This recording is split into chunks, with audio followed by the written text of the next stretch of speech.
Muy buenos días o muy buenas tardes, de acuerdo en el lugar en el que nos encontremos, ¿verdad? Eh, Mi nombre es Claudia Poblete y voy a exponer acerca de qué es el lenguaje claro como una introducción a la exposición posterior, donde Rita, colega, ¿verdad? Se va a referir más en específico a cómo el lenguaje claro impacta en, digamos, directamente en los tribunales o en la justicia. Antes de comenzar, quisiera agradecer por esta invitación a este importante congreso en su versión número 12 y también agradecer por dar un espacio para hablar y conocer acerca de este tema del lenguaje claro que yo diría que es una de las dimensiones más importantes cuando abordamos la temática que inspira este congreso. Entonces, voy a compartir con ustedes una presentación y voy a referirme, insisto, de manera bastante general, pero quiero abordar algunos aspectos fundamentales para conocer el lenguaje claro o acerca del lenguaje claro. Lo primero que me gustaría decir, ¿cierto?, es presentarme, ¿verdad?, en el sentido de de dónde vengo, de dónde vengo, cuál es mi orientación teórica, qué es lenguaje claro, algunos antecedentes, por qué debemos usar lenguaje claro, cuál es la importancia. Y voy a mencionar brevemente algunos logros o experiencias, am, y si hubiera posteriormente algunas preguntas, si es que la modalidad lo permite. Bueno, mi mirada en primer lugar o hacia o desde donde yo miro el lenguaje claro es desde mi formación como lingüista principalmente, pero también con una formación en el área del derecho. No soy abogada, estudié algunos años de derecho, pero mi línea de investigación principal se centra en el lenguaje jurídico y en la lingüística forense, y esa ha sido mi línea de trabajo también desde hace varios años. Desde el 2008, diría yo, en que tuve la oportunidad de conocer la experiencia de ese entonces en México que se denominaba lenguaje ciudadano. Entonces me interesa mirar, ¿cierto?, primero y de ver qué es lenguaje claro. Bueno, en primer lugar, lenguaje claro implica considerar los derechos y los deberes de la ciudadanía. Es decir, considerar que el ciudadano, ¿ya? El niño, la niña, el adolescente, el adulto, tiene derecho a entender y a comprender los documentos que funcionan y que circulan en el ámbito público y que generalmente son documentos que contienen información que nosotros necesitamos para ejercer, ¿cierto? Algunos derechos, para obligaciones, también para poder obtener beneficios o algunos servicios del Estado, etcétera. Lenguaje claro significa también usar un estilo claro y directo. También implica orientarse hacia el ciudadano. También implica una simplificación de los trámites, porque en la medida en que las cartas, los trámites, los oficios, las, eh, todo tipo de documentación se clarifica, vamos rompiendo este círculo vicioso de personas que no entienden y que tienen que ir nuevamente, ¿cierto?, a la oficina o al servicio público para que le puedan explicar lo que recibió, la comunicación escrita que recibió, por ejemplo. Y lenguaje claro, fundamentalmente también es un derecho, como ya lo dije al inicio, y implica un cambio cultural. Un cambio cultural porque debemos pasar, ¿cierto?, de esta idea que está muy asentada en nosotros, en Latinoamérica de que lo complejo, lo complicado es de mucho valor. Lo que nos cuesta entender es porque es de un conocimiento muy elevado. En cambio, lo que está claro o simple, escrito, por ejemplo, no tiene tanto valor. Entonces, implica un cambio cultural. ¿Cómo definimos lenguaje claro? Bueno, lenguaje claro ya, esta es una definición estándar que ya se ha tomado bastante como una definición operacional y está desde cierto las primeras propuestas de Ginny Redditch, que dice que es una comunicación en que la escritura y el diseño son claros de manera tal que la gente pueda encontrar fácilmente la información que necesita, entenderla, ¿cierto? Y utilizar eso para fines específicos o prácticos.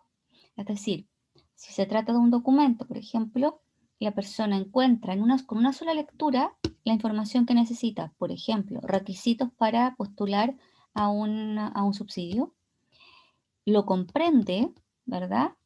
E inmediatamente lo puede usar porque efectivamente puede, por ejemplo, juntar la documentación que necesita para postular, etcétera. O sea, esa es la definición de lo que entendemos hoy por lenguaje claro.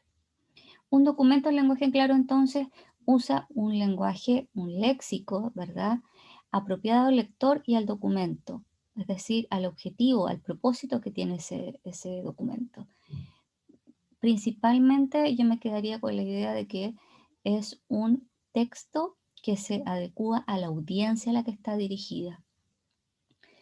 Un texto en lenguaje claro tiene un diseño que permite ubicar lo importante rápidamente, por eso no solo hablamos de lenguaje claro, sino que también de comunicación clara. Se entiende con una lectura y además cumple con los requisitos legales, es decir, em, se trata de clarificar, por ejemplo, las leyes, los documentos, etcétera, pero sin dejar de lado que esa traducción, entre comillas, contenga todo lo legal y todo lo importante que debe estar. Eso como síntesis. Y más que eso, me interesa abordar qué no es lenguaje claro. Porque muchas veces cuando escuchamos este concepto se tiende a pensar que se rechaza de inmediato por no tener el conocimiento de lo que es.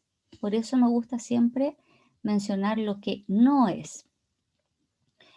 En primer lugar, el lenguaje claro no intenta vulgarizar el derecho, y aquí yo siempre hablo de estos mitos. Nos, como primera reacción, no podemos vulgarizar el derecho, como si el lenguaje claro implicara vulgarizar, o como si el lenguaje claro implicara bajar el nivel de los textos que se producen en el ámbito administrativo.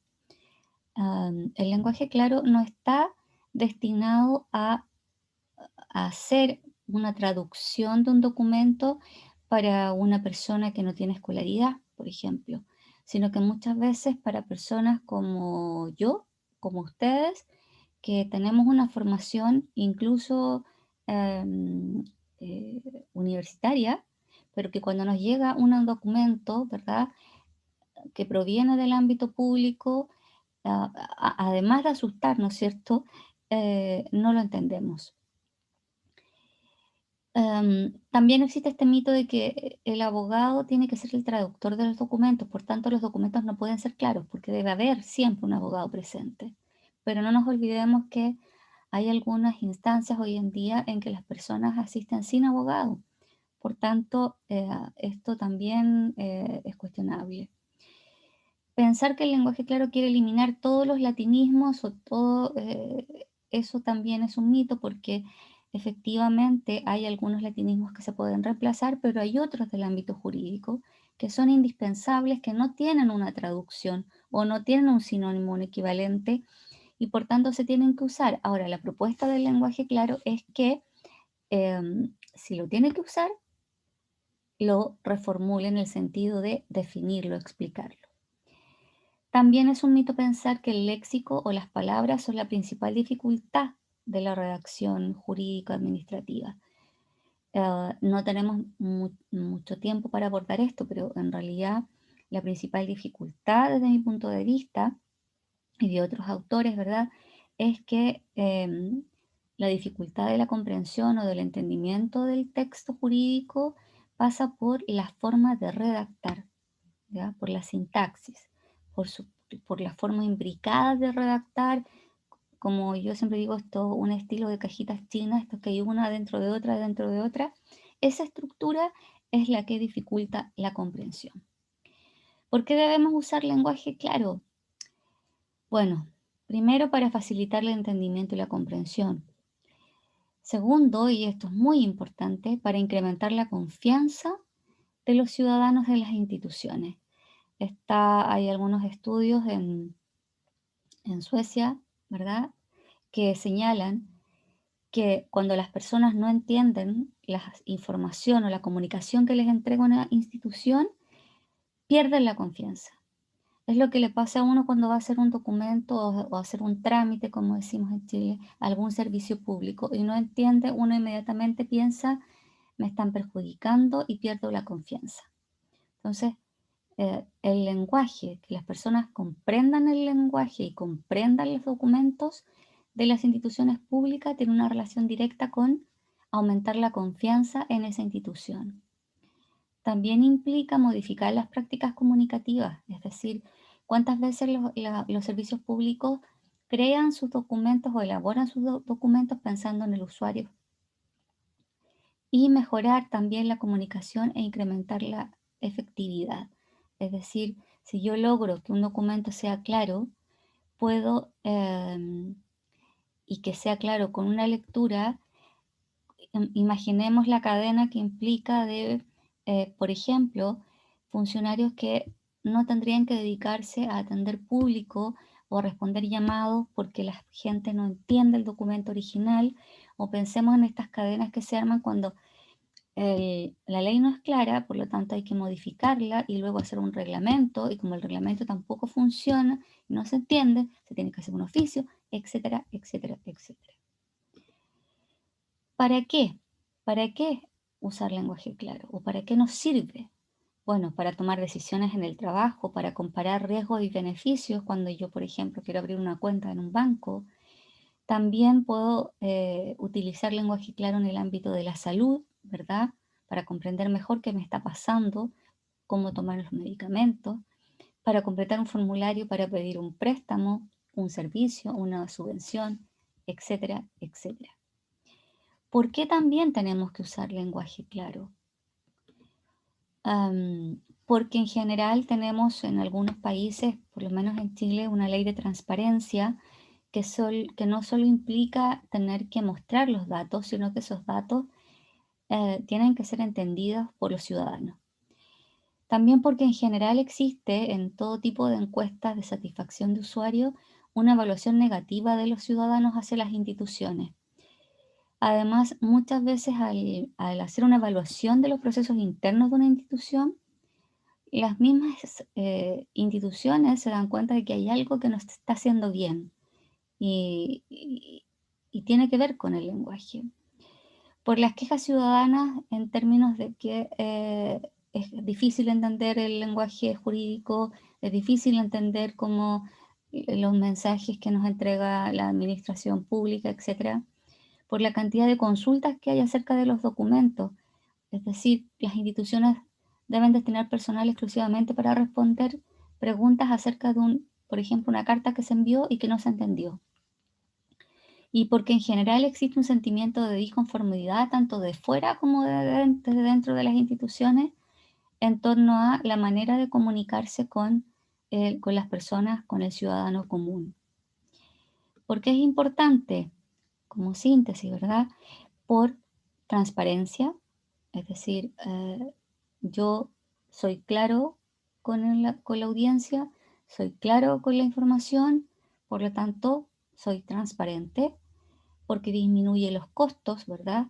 Tanto en dedicación de personal como en el trámite, los trámites, la cantidad de trámites que implica esta cadena si entramos en este círculo vicioso, porque el mundo jurídico y el mundo social, el contexto, incluso en el que estamos hoy, ha cambiado, por tanto, no podemos seguir comunicándonos de la misma manera.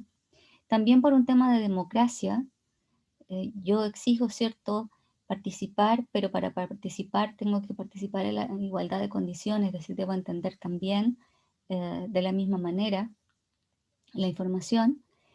Y todo esto redunda, ¿cierto?, en un tema que para mí es central, que tiene que ver con la confianza.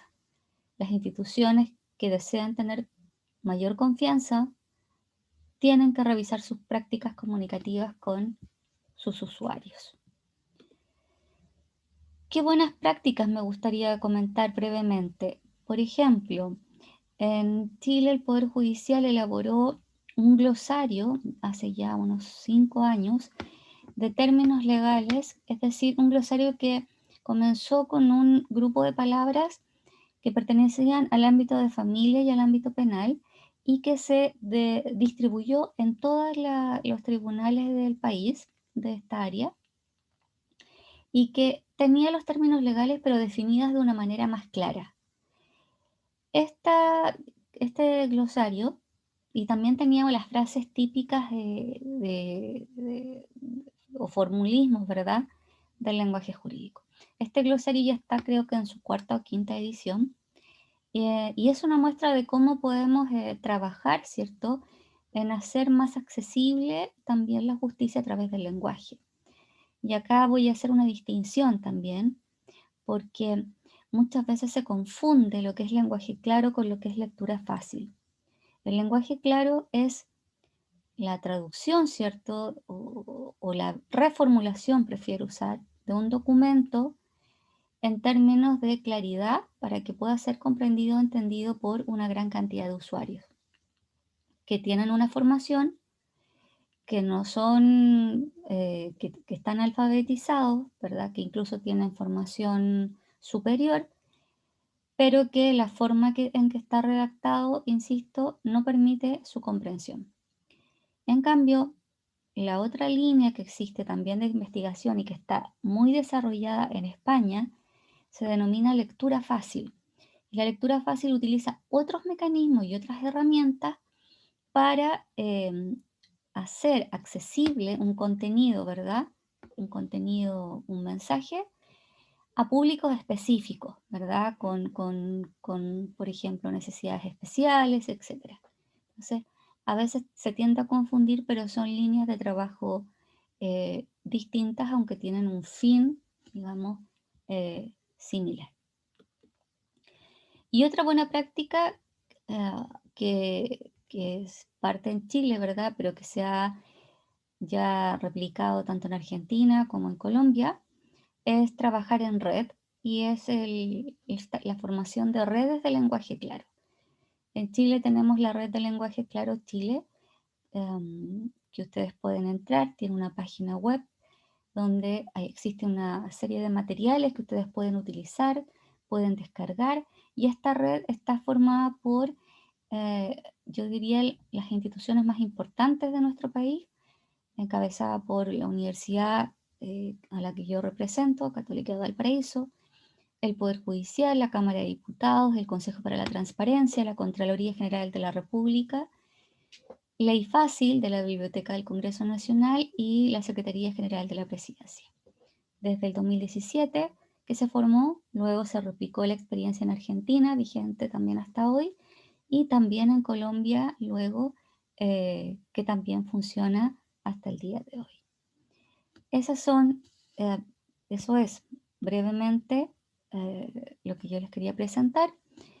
Por ejemplo, ustedes pueden revisar en el caso de otra buena práctica, podrían revisar cómo la ley fácil, que en realidad me gusta más el nombre de ley clara, cómo las leyes se reformulan en la Biblioteca del Congreso Nacional de Chile, que también es parte de la red, para que el ciudadano común pueda entenderla y pueda encontrar la información de manera más fácil, más rápida, ¿verdad?